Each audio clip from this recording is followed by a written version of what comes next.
Excellencies, distinguished delegates, we are in an extraordinary time of acceleration of technological change, which is rapidly changing our life in the present and for the future. The impact that technological change has on each of the Sustainable Development Goals is a fact.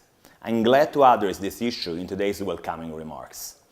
We need to include the technological change that will allow us to accelerate the fulfillment of the goals of the 2030 Agenda in the conversation about the eradication of poverty, sustainable cities, climate change, and inequalities.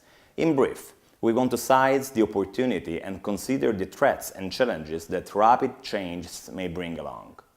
New technologies will help creating new jobs, but at the same time, the World Economic Forum forecasts that 75 million jobs will be lost to automatization. Although it seems a gloomy outlook, we at the same time an historic opportunity, as many more jobs will be created than lost. It is not an easy transition. It will require a significant reskilling and upskilling.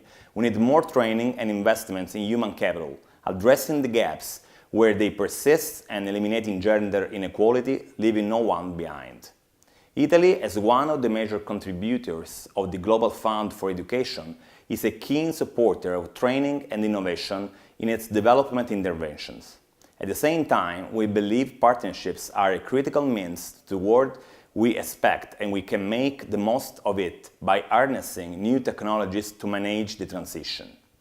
In this respect, governments must continue to work collaboratively together with the private sector, civil society, organizations, and academia in line with Standard Development Goal 17, and enhance all forms of cooperation as stated in the recent BAPA Plus 40 meeting held in Buenos Aires a few weeks ago.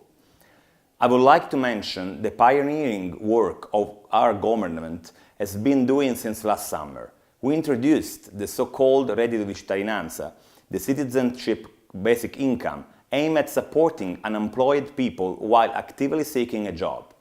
In Italy, there are still around 5 million people living under the line of absolute poverty. So we all see there is much work to be done. More than 800,000 individuals and family units have already applied to the citizenship basic income. Let me also touch on another existential challenge we face, the potential of the technological change in the context of climate action, specifically to make progress in low-carbon technologies. You will address in your day of discussion the role of technological acceleration in rural and urban areas and its role in the socio-economic integration, which shall lead to sustainable cities that can create a conducive environment to human life, namely Standard Sustainable Development Goals 11 and its connection with the Sustainable Development Goal 13. Let me remind you that we are still far from it. Between 2000 and 2014, the proportion of the global urban population living in slums dropped from 28.4% to 22.8%.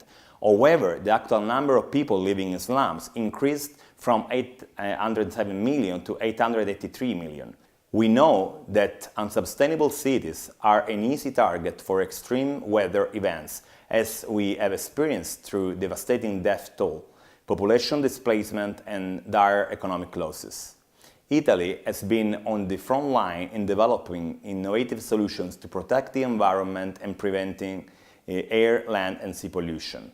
For instance, by actively supporting the plastic-free policies at the EU level and implementing them consistently in Italy.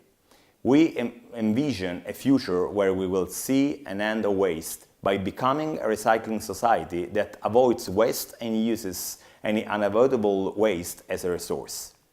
Urban air pollution, managing solid waste, sustainable and coordinating urban development are often the most problematic issues in densely populated areas.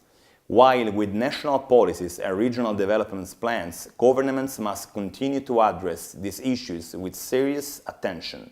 We shall include in the equation the use of new technologies. Let's just think how it is possible to use technological evolution for the creation of clean energy sources that are affordable for millions of people who are currently lacking them. Imagine livable cities where urban and rural landscapes meet for the benefit of all, in an environment that enhances physical and mental health. The last report issued by the Intergovernmental Panel on Climate Change reminds us that if we act collectively and responsibly, we can still fulfill the commitment we undertook with the Paris Agreement. We need to act, as the dangers that humanity will face if we do not are immense. This is why, in coming to my conclusions, I hope that today you will be able to share the best practices you might have to implement our commitments. Technological progress has the potential of transforming the lives of everyone in a positive way, but we also need to address it carefully, preventing the increase of inequality that will push us away from Goal 10 of the 2030 Agenda.